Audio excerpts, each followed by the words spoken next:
साँझ पश्चात रातमा, ए होइन मध्यरातमा उत्तानो परेको ओछ्यानमाथि म पनि उत्तानो परेर त्यो माथि निदाल दलिन अनि उत्तानै परेको चिरपटहरूसँग खै के संवाद गर्नु।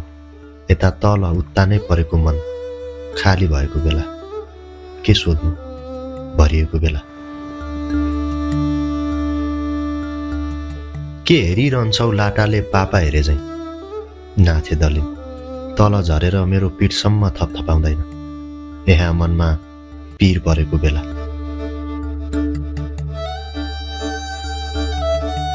दाहिने कोल्टे फर्किएपछि सडेको पानीको कुहिएको कालो दाग धब्बाहरू ठुस्स पोरा पोल्ने गरी लिउन उक्किएर गाह्रोले निच्च दारा देखाएर गिजाइरहन्छ।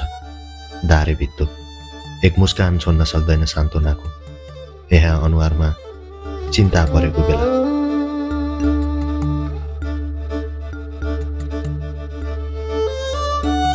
देब्रे कोल्टे फर्किएपछि भङ्ग परेका बार्दलीको बार बाछिटासम्म थेग्ने आँट गर्दैन। खोला पारी बगरमा माइली भाटाको घारीभित्र स्यालहरूको हुइयाँ खोलाको सुसाहट यो धमिराको आहाराले हात लम्काएर मेरो कान थुन्ने चेष्टासम्म गर्दैन। यहाँ कानमा झर्को लागेको बेला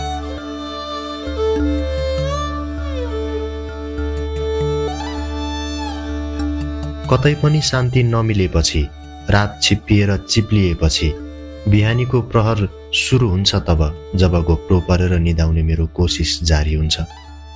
छिमेकीको खोरबाट अनि निमन्त्रणा आउँछ।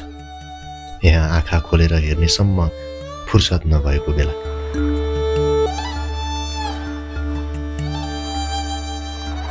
मेरो प्रिय ओछ्यान भो अब कति भार भएर छटपट्यौ तिमी माथि। तिमीलाई पनि दुख्दो हो घोज्दो हो पोल्दो हो। तिमी पनि चिच्चाउँछौ होला रुन्छौ होला। तिम्रो नाकको पाल नै छोपिने गरी मेरो ढाडले थिचिदिँदा कति निसासिन्छौ होला।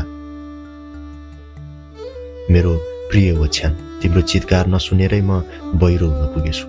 तिमी छटपटिएको नदेखेरै म कानो हुन पुगेछु। तिम्रो पिठ नथन्थमाएरै म डुँडुलो हुन पुगेछु। माफ गरिदेऊ मेरो रात्रिको सहयात्री, मलाई पत्रभित्रको पत्रमा राख्ने मेरो सयपत्री। अनिदोमा पनि अत्यासमा पनि चुपचाप मलाई सुताइरहने मेरो प्रिय ओछ्यान। मलाई बाँधिराख्ने तन्त्र तिमी, मेरो थकान मेटाइदिने यन्त्र तिमी। मेरो ओछ्यानमा आत्तिएको बेला म मात्तिएको बेला स्थिर बनाउने मन्त्र तिमी।